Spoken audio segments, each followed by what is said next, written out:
అంటే సీఎం గారితో పాటు పెద్దలే కూర్చున్నారు. అంటే డబ్బులున్న వాళ్ళు పెద్దలా? మామూలు వ్యక్తులు మాలాంటి వాళ్ళకి ఇవ్వండి సార్, మా వాయిస్ వినిపించండి. సినీ పరిశ్రమ అంటే ఎవరు సార్? సినీ పరిశ్రమ అంటే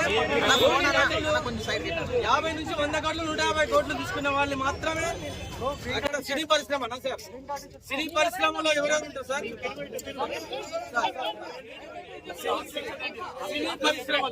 సినీ పరిశ్రమలో ఎవరు సార్? కార్మికుల దగ్గర నుంచి, ప్రేక్షకుని దగ్గర నుంచి, నటులు, దర్శకులు, నిర్మాతలు. సామాన్య ప్రేక్షకుని మేడం, రేవంత్ రెడ్డి గారు సామాన్య ప్రేక్షకుని గురించి